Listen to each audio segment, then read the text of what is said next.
Good morning, everyone. This morning, we are doing a presentation on investing in Africa Continental Free Trade Area, that is AFCFTA. My name is Rosemary Mwangiboro, and I'm doing this presentation on behalf of Taiwan Trade Center in Nairobi. I work for the Institute of Trade in Kenya. The presentation structure. This presentation, we start by defining what is Africa Continental Free Trade Area, what we are referring to as CFTA. We look at the objectives of the CFTA.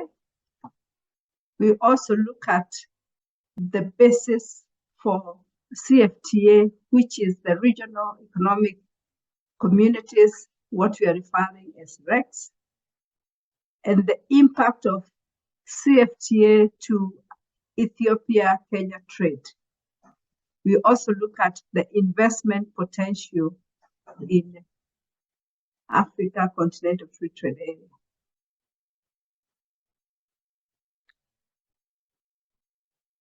We start by looking at Africa as a rich continent, which is in the global map, has oil, natural resources, and also the continent holds a very strategic position globally. It is the world's fastest growing region for foreign direct investment. It has approximately 30% of Earth's remaining mineral resources. Africa also has young, skilled, enterprising labor force, and the youngest population in the world, with a population with 70% of sub-Saharan Africa under the age of 30.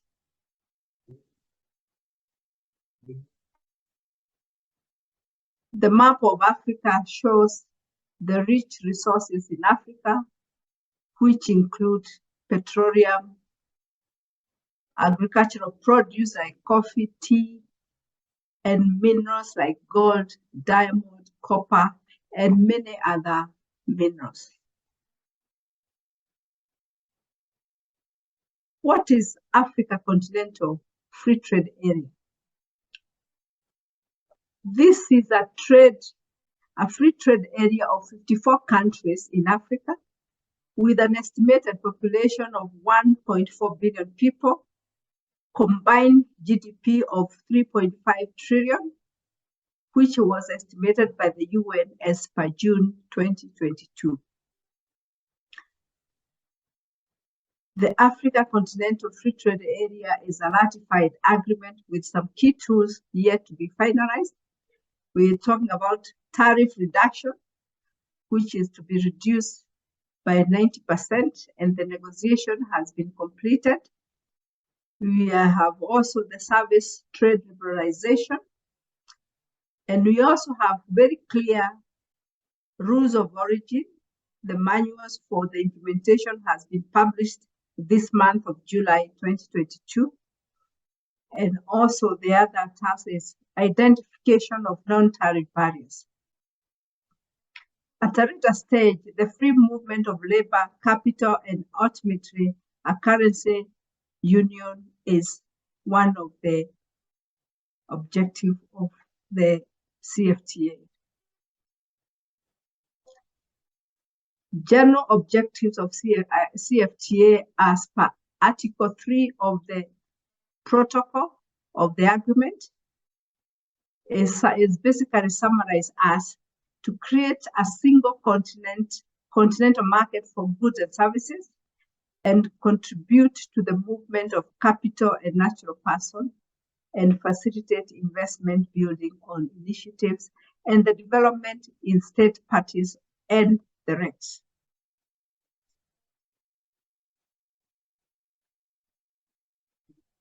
The CFTA ratification status as of today shows that at May by 2022, 43 countries of the 54 had already ratified by depositing their instrument of African Continental Free Trade Area ratification.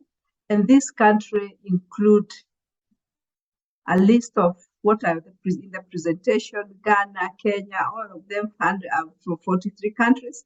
We still have countries like Morocco and Democratic Republic of Congo are the latest countries to deposit the instrument of ratification, which are awaiting confirmation by their parliament for approval.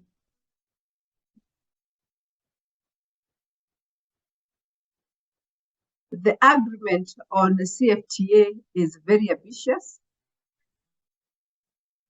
and it is the most, Africa Continental Free Trade is Africa's most ambitious integration initiatives. This free trade area will add to the existing regional economic community, custom union, free trade areas, and other trading arrangements, which include bilateral trade agreements. It is designed to liberalize trade between countries that are not trading under trade preferences, addressing not only tariffs, but also non-tariff barriers.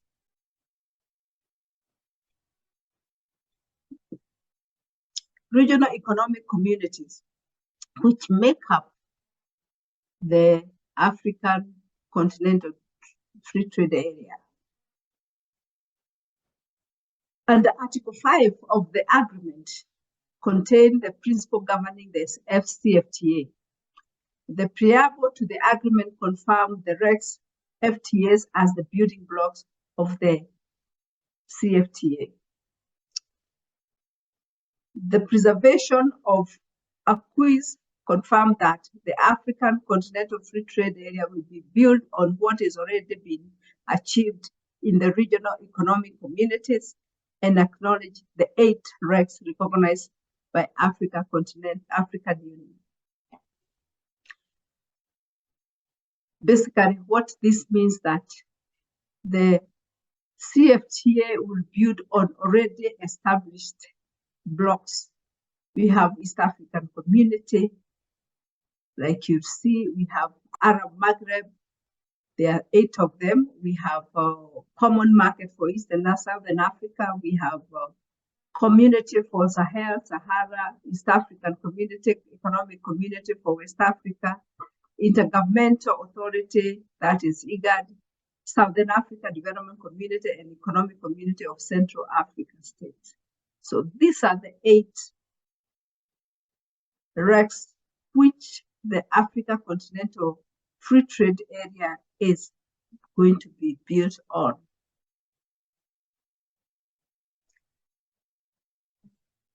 All these 8 RECs have different levels of integration in the regions. So we have free trade area for COMESA. We have 16 out of 21 COMESA members are FTA.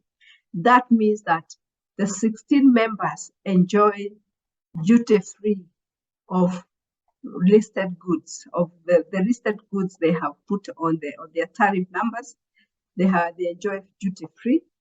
We also have custom unions, like the East Africa and SADC. Custom union means that we have the same custom law, which the member countries use. We have the same rules, and goods, most of the goods which originate from those regions are exported again duty-free. They also have what you call external tariff, common external tariff, which countries outside those regions are charged. We also have customs and monetary union, and this is in the economic community of West Africa, where they have moved. Most of them are moving to monetary union. Other countries are not members of RECs, and others have not reached custom or monetary union. So basically, what you're saying that different countries under those 8 RECs have different levels of integration. Okay. And the Africa Regional Integration Index, this index indicates how integrated the countries are. And this has shown that 5 key dimensions are measured, and that is free movement of people, infrastructure integration, macroeconomic integration, productive integration, and trade integration. And this, based on this, it shows that East Africa community was the highest scoring bloc on the continent, with an index score of about 0.537%.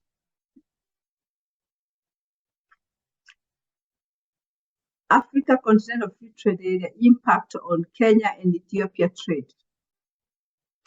Kenya and Ethiopia are the 2 largest economies in East Africa.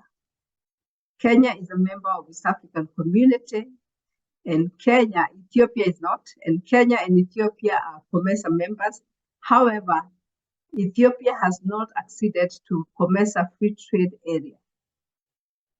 This makes Ethiopia retain a very protective tariff policy with high tariff peaks in particular sectors. On the other hand, East African Community members like Kenya and not Ethiopia also currently impose a high common external tariff on imports of Ethiopian goods. So the impact of the FTA will prepare way for a rapid dismantling of such impediment to cross-border trade, alongside the removal of tariff barriers.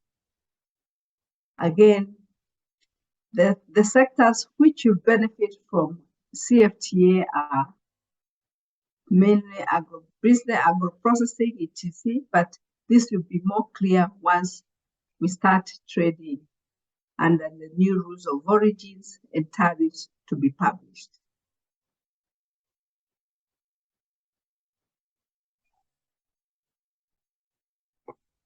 Why does Taiwan want to invest in FTA? There are various motivations. There are few motivations. One of the motivations for Taiwan to come and invest in this region is natural resources seeking, efficiency seeking, strategic asset seeking, and market seeking. Under the CFTA, the above motivation factors will be met, and this will encourage Taiwan to come and invest in this region. Let's look at the incentives.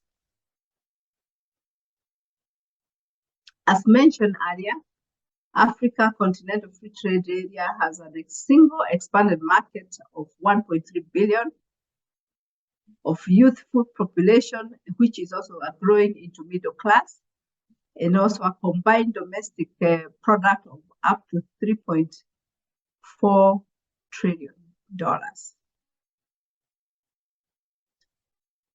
African countries have also agreed to eliminate 97% of tariff line on intra-Africa trade in goods. And we are going to see this already, because this already has been negotiated. The negotiation ended in January this year. And according to CFTA modalities, 90% tariff offer fall under category A, which covers products that will be liberalized. Already they have been liberalized. This will progressively be reduced over 10 years. 7% get liberalized over 15 years, while 3% of products are excluded from tax exemptions. So basically, 97% of all the products under the tariff, in the tariff book, will be liberalized in the next 10 years.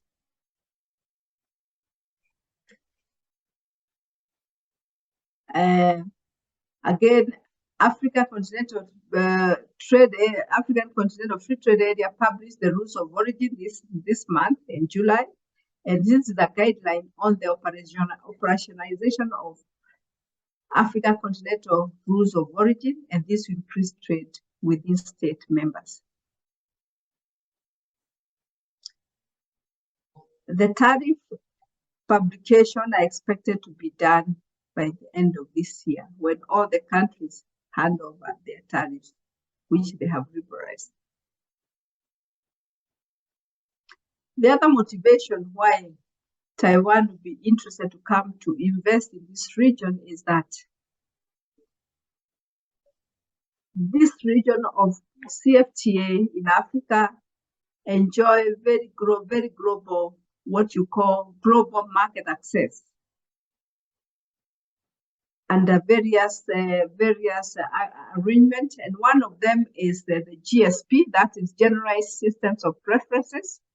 Africa has market access through CFTA with the European Union, and a generalized systems of preference in the US, Canada, Japan, Norway, Australia, New Zealand, Russia, and others. And some of the GSP enjoyed by most countries in Africa, that is about 38 countries, is what you call the African Growth and Opportunity Act, offered by the United States of America. And the country benefiting from this, as I mentioned earlier, there are 38 who are eligible for AGOA benefits. And unfortunately, in January this year, Ethiopia, Guinea, and Mali were suspended from AGOA by the US on the basis they did not meet AGOA criteria under Section 506A. And of course, some of these reasons, you may have read them in the news. The other market access most African countries have, about 34 of them, is what you call EBA, that is everything but arms, GSP offered by the European Union. This means that under most products produced or marketed to the European Union, for those countries who are the least developed countries in Africa, they have access to European market duty-free. And this is a big market for Taiwan investors. The other one also is we have 18 countries in Africa who are also enjoying the same duty-free under what you call Economic Partnership Agreements, EPAs. And again, this is another, that's a big market. So basically what you're saying that literally when an investor invests in Africa, that continental free trade area, they have access to a huge market. Literally almost the whole global market is available for the investor.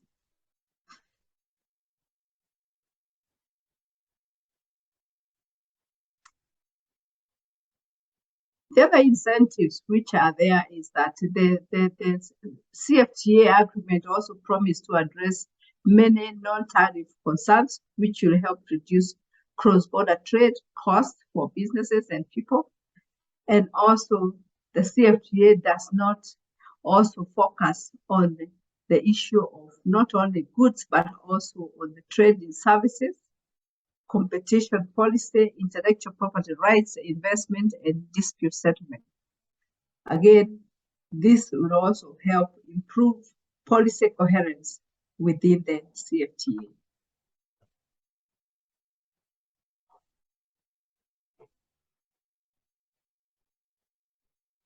Another incentive under CFTA is the trade in service. The reduction of regulatory barriers to trade in service across the continent could well attract the investor in service sectors. And in this service sector, we talk about supplying across the continent through mode 1, that is cross-border, mode 3, that is commercial presence, and mode 4, presence of natural person. What does that mean? It means that the exporters of services can export their services without going there. That is mode 1. They can provide service online. The exporters of service can also go and establish commercial presence in any country in the region. And also, they can also travel there to provide services as mode 4.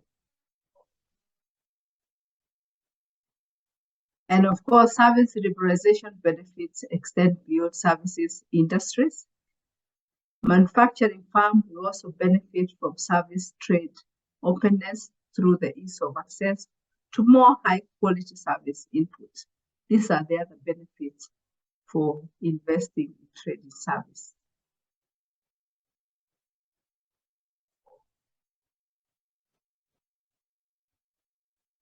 Again, other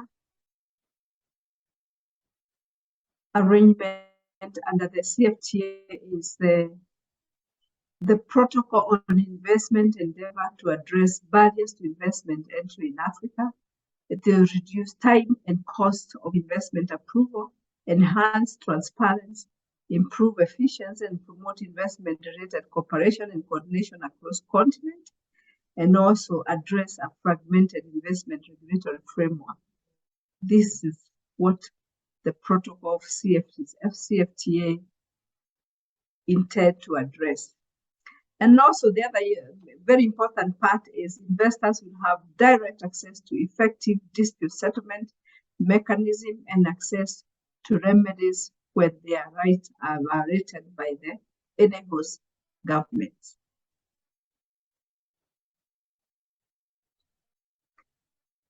What are the potential investment sector for Taiwan?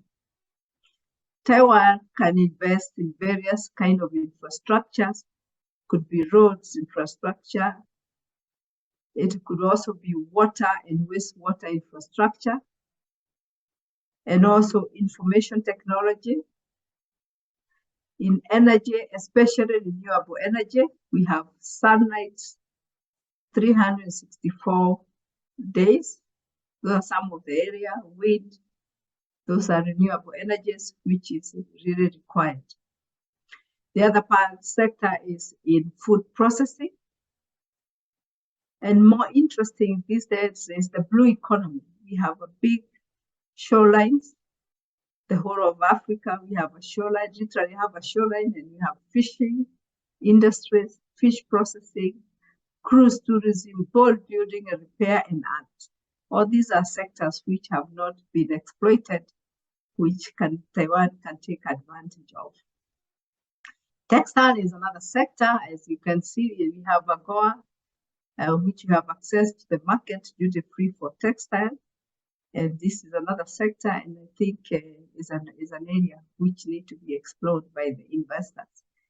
The above sectors have market potential, again, in Africa Continental Free Trade Area, and also with FTA and GSP Africa trade partners globally. So basically what you're saying, you can have market potential for in all these sectors in the globe. The globe is a market. What are the latest developments in the CFTA? On Monday this week, that is the 25th of July, the 9th meeting of Council of Ministers in Accra, Ghana, piloted 7 countries to start trading immediately in Africa free trade area, because already we have, as I mentioned earlier, we have the rules of origin has been published, and a few countries have already listed the goods which they need to be traded in free. These countries are Cameroon, Egypt, Ghana, Kenya, Mauritius, Rwanda, and Tanzania. They were selected from 36 other countries that had expressed interest in trading under pilot phase. Each of the applicants had submitted its tariff schedule. This pilot is known as Africa Initiative on Guided Trade. The moves seek to test environmental, legal, and trade policy basis for intra-Africa trade. And as I mentioned earlier, the rules of origin have been published. We also have Pan-Africa, the new development. We have the Pan-Africa Payment and Settlement System launched for commercial use on January 13, 2022 by the Afri-Exim Bank. And this is and new development under the CFTA. Conclusion: invest in Africa and create generational wealth for Africa and Taiwan. Thank you very much.